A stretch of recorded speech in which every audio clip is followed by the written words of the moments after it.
Today, I am joined with Tane, who has got a really amazing backstory and is sitting on an incredible product, which I feel needs far more light shone on it and provided a bit more of an opportunity to get to grips with exactly what it is and what it's doing. But before I start rattling on, I wanted to introduce Tane and give an opportunity to introduce yourself to our audience today. So, welcome, Tane.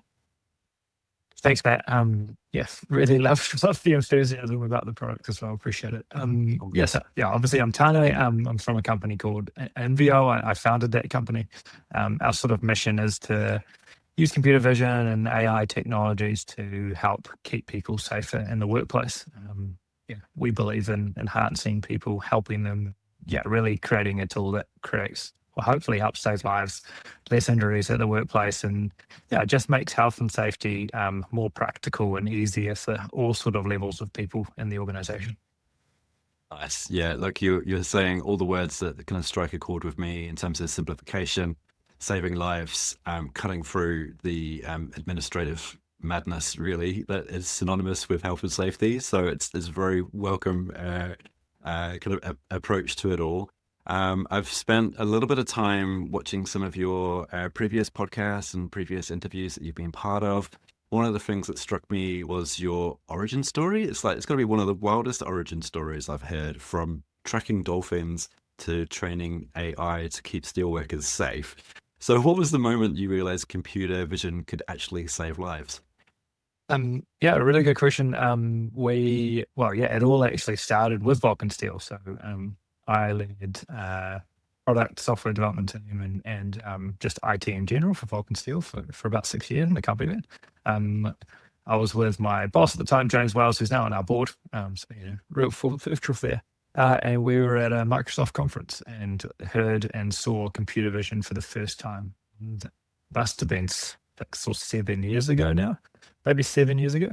Um, yeah, we got really excited about this idea that you could teach a computer to see. It was pretty primitive back then, but it worked. And we actually presented the problem at a hackathon at Datacom.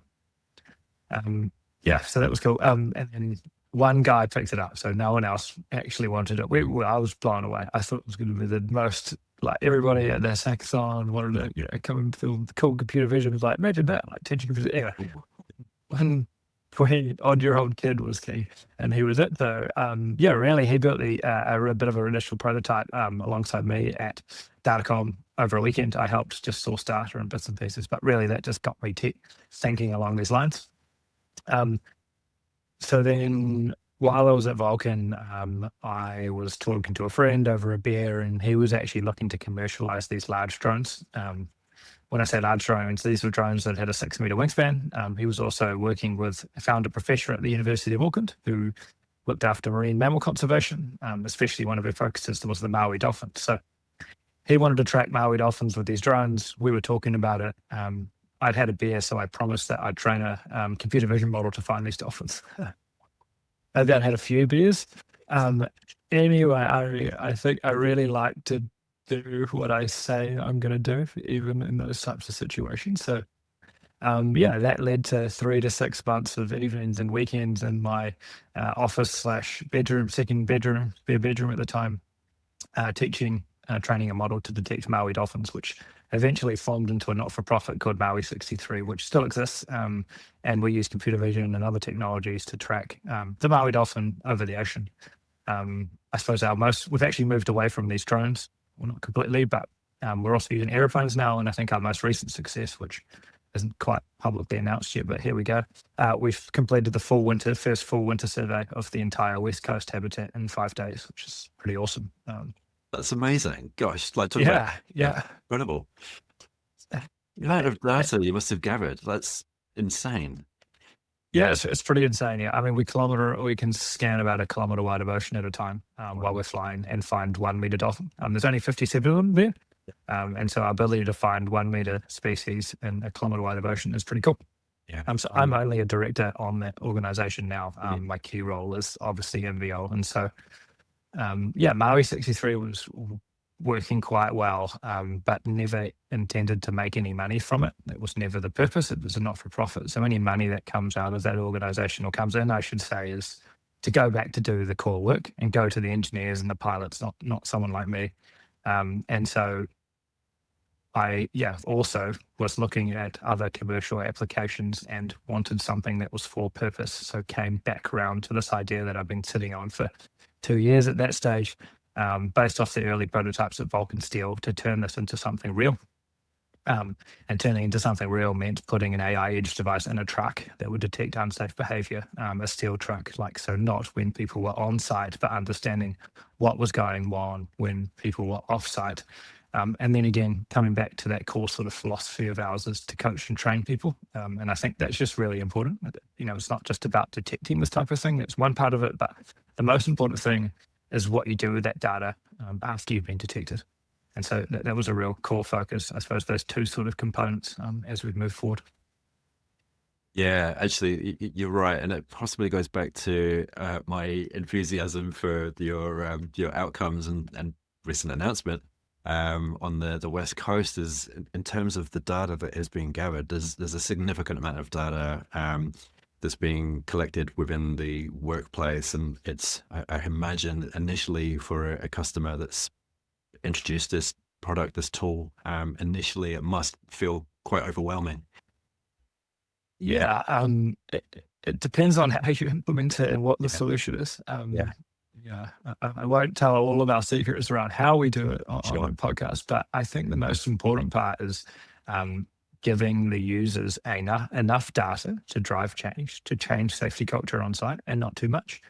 That's definitely something that we specialize on, and I think that's just all about understanding all of the different people and levels in the organization and building something that fits in well. I think my experience working in the steel industry, building software for them for 6 years has really helped, right? Like, how do we make something that is operationally effective, makes you more operationally efficient, doesn't create drag, and keeps people safer at the same time, right? I think that's the real key, is right, trying to balance all those three things. Because to your point, if we throw all this data at an organization, you're going to slow them down, right? And then if we think of the underlying reason these businesses exist, is to make money and be operationally efficient, right? So how do we fit in there? How do we keep everybody safe, let this business be as profitable as possible at the same time? So it's just thinking about what are the actual core wants of these organizations. And yes, they all say they want to keep people safe, but first and foremost, they can't keep people safe if they're not making money and to exist and to be there in the first place. So yeah, the data and the balancing is just really important. We've got to think about what these organizations actually want in the first place.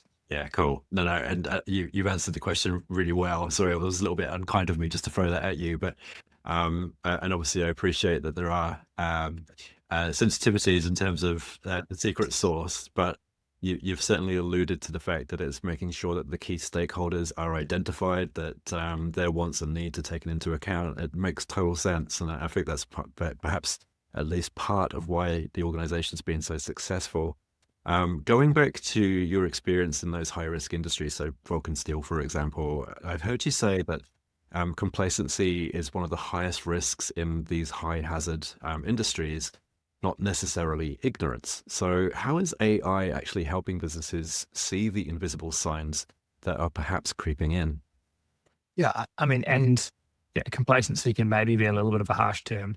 Some people don't like it, but I don't think of it as a negative thing. It's really common, right? Like, I always relate it back in my head of just to driving and how our behaviors while we drive change, and we sort of slowly take more and more risk as we drive in, because we just get more and more used to nothing going wrong.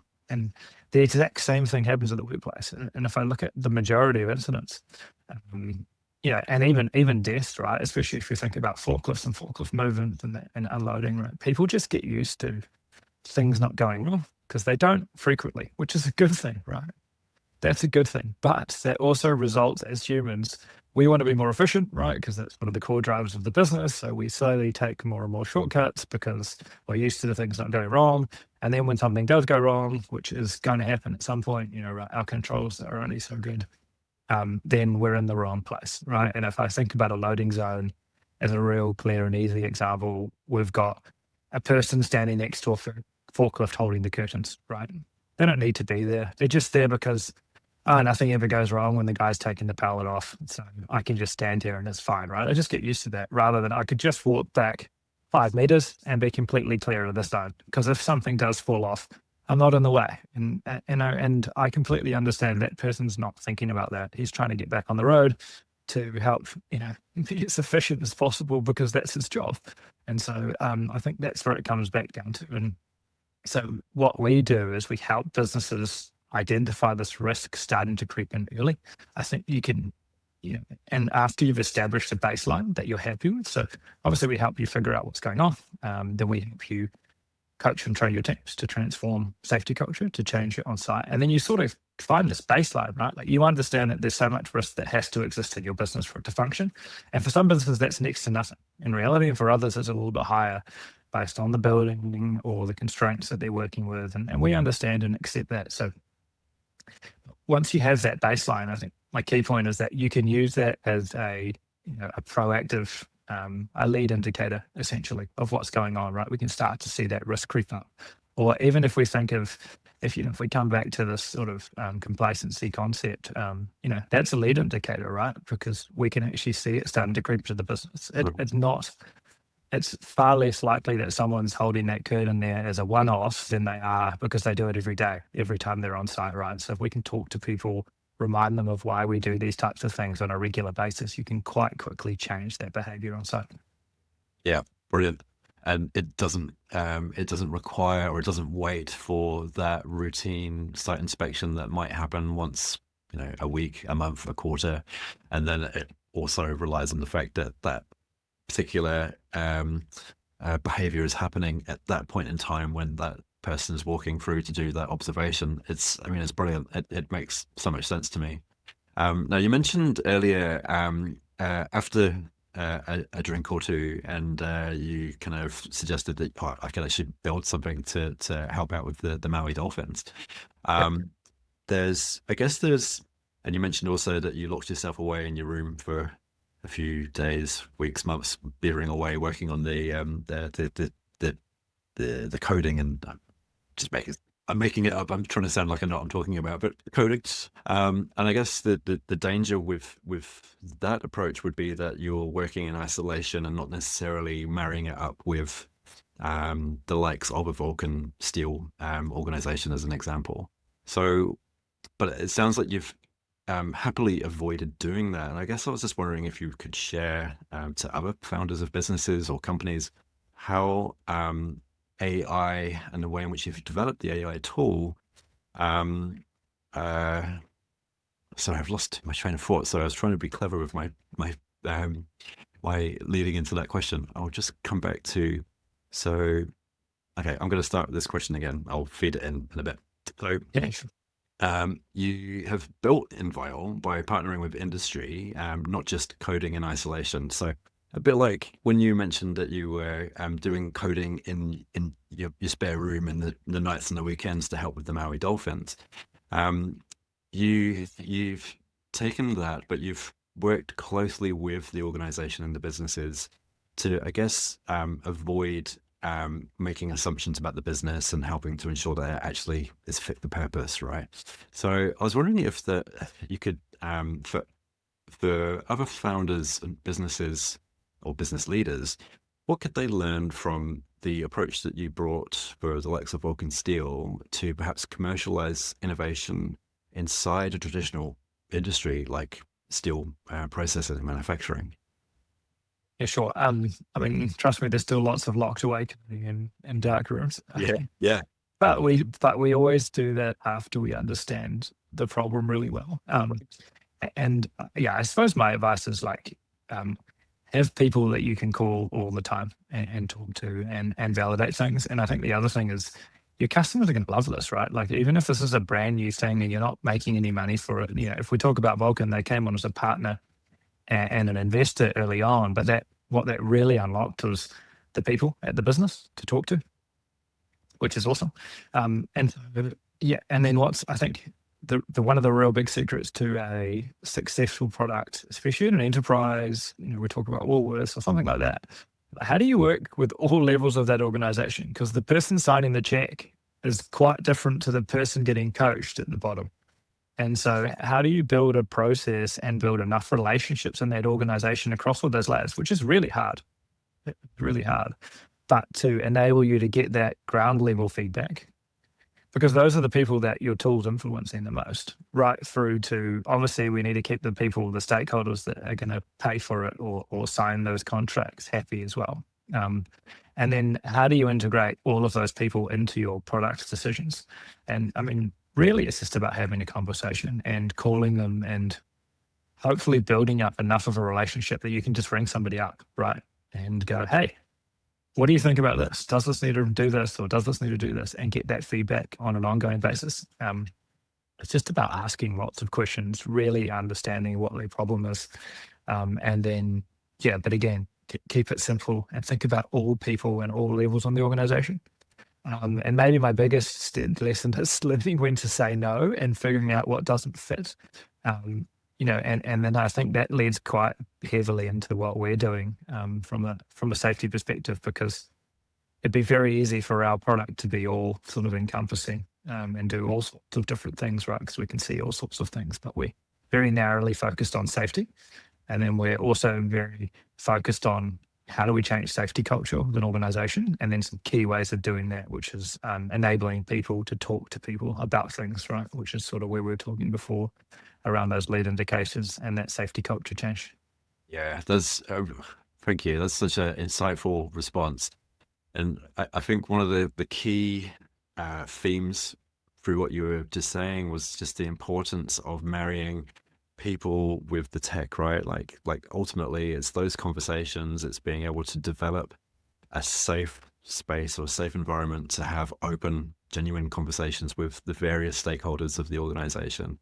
And then perhaps the importance of being able to reflect the language that is used based on the audience that you're speaking to. So I'm sure you found it too, like if you're talking to the board of directors or the man or woman on the shop floor, the language, the expectations can be significantly different, but you're still trying to achieve the same outcome. So that's really refreshing to hear. And I'll just add to that, if you think about your product at those different levels, and there might be key features that satisfy those different people, and then that enables you to keep it really simple. And then also, I think one thing I didn't mention is understand your customer's process, right? So our tool fits straight in. They already have toolbox meetings. So how do we make that way better? Okay.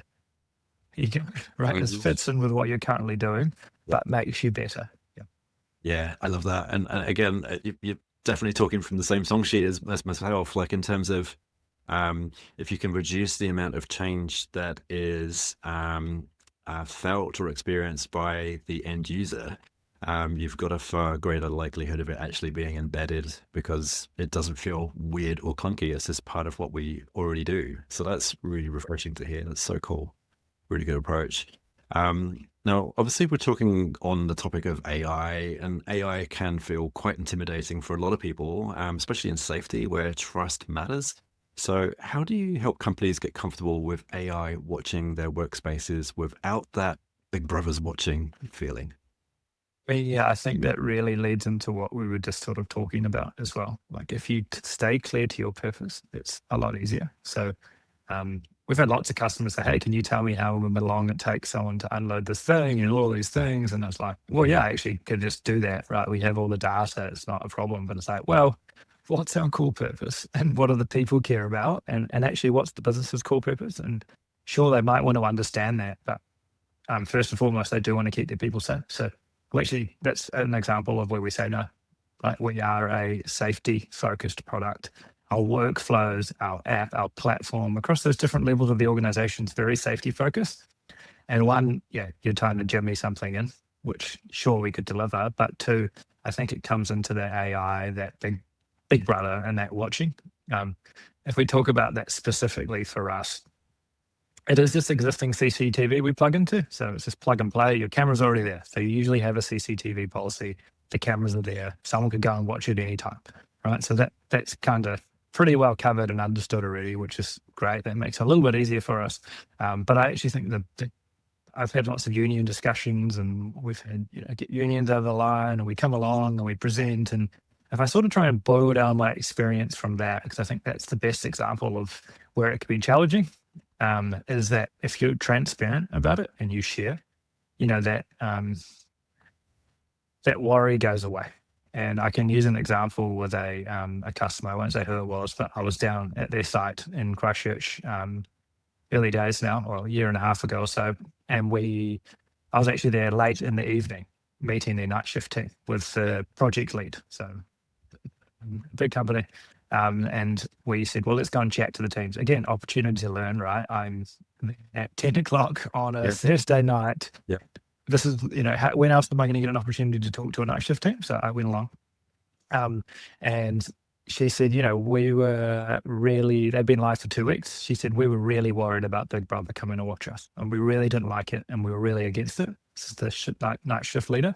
And then she said, well, actually, then our site manager just brought us the app, showed it to us, and said, hey, these are the key things that we're looking at. And they're like, oh, that's not so bad, right? And so I think it's just being purposeful around the tool and what you're doing, being really transparent and showing them, because at the end of the day, our tool's really there to get everyone home at the end of the day. That's our only purpose. And we built our tool in and around that function, not other things, which can easily sneak in. And then I think the other key conversation between teams and unions and these organizations is, well, what's going to happen when you see these events, right? Because it's the stuff that you might not have seen before. And is it going to lead to dismissals? And these are the concerns that get raised. And I think it's just like most companies, at least in New Zealand and Australia, inherently aren't evil, right? And so it's just really outlining that, it's not here to be a tool to get rid of people. This is a tool here to get everyone home at the end of the day. Obviously, sometimes things have to escalate, and we know that in health and safety, and it's really hard about these jobs and roles. Probably one of the hardest parts, right? But for the most part, you talk to people about it, that risk actually just goes away and everyone moves on, and nothing bad has happened to anybody. Yeah, brilliant. Again, awesome examples. Thanks for sharing that story as well. It's really insightful. And so I've also heard you mention that we're on the edge of vision language models and edge computing changing everything. So if you could fast forward perhaps 3, 4, 5 years from now, what does the future of proactive safety look like for you? I won't reveal our whole roadmap, but where can I start? I think that, we're already getting into the space that we can detect anything, right? I still think in the next, you're talking 5 years, this is still very much still an assistive tool. This is still just helping businesses keep people safe that are at work, because I think people in the next 5 years are going to remain in businesses, right? Organizations aren't going to move that fast. We're still going to be loading and unloading trucks for quite a while, lifting things, moving things around. Just technology might get there, or is getting there, but the ability for us to roll it out at scale takes time. So I think that see anything, I think that interaction with human and software is just going to improve fundamentally. So the way we interact with these systems, you can have quite personalized coaching and training in a very easy way. So I think it's just about sort of being able to see anything that you want, right? And then being able to talk to anyone about anything that you want. But I think the key and the biggest risk in that is scope creep and driving inefficiencies again in a business, and then maybe looking for stuff that's not really important. So I think, our sort of role throughout that process and development will be helping people find that right point and having specialists in our organization to fine tune, actually, what do you really care about? What do you want to see? What do you want to expose to your teams? And what's your goal, and what are you trying to achieve? So, yeah, I think the interface will change. You're talking to robots or pre-animated people that are coaching and training, and you're getting quite specific feedback to yourself. That might be systemized, maybe not from a person, but I think our role still will be empowering the people on the ground to talk to their teams, because really we really encourage you to talk to the other people. And I think that will continue to be our position, even as technology evolves and could, in theory, replace it. I think we'd rather empower these people to make them more efficient and be able to do that better. Awesome. Your strength in communication is really kind of speaking volumes through the screen. Like it's clearly like a superpower that you have. And when I think about those who are creating the code and doing all the magic in the dark corners, often hidden away in the back room of an office, like it's very obvious to me your point of difference, and it's I'm sure is playing a big part in the success of the business. So congratulations, and I'm really excited to see how far you guys go. For those who have tuned in, who perhaps have only heard of your business and your product for the first time, how could they reach out to find out more? Where should they go? Yeah. I mean, best fit. I mean, we'd love to talk to you. So maybe send us a private note on hi@inviol.com. That's the easiest way. You can obviously check out our website. Just in the process of getting refreshed and see us on LinkedIn and some of our content and what's going on. But really, yeah, I'd love to hear from you. Send us an email. Myself or one of the team will be in touch. And yeah, we'd love to have a chat and just learn a little bit more about your organization and how we might be able to help. I love that approach. Tane, it's been a real pleasure just to get a glimpse into what you guys are doing and your unique approach. It really does resonate with my own style of doing things. So thank you for your time. And look, Thanks, I Matt. really enjoyed, I really enjoyed our session. And I'm keen to catch up again sometime in the near future. Awesome. Thanks.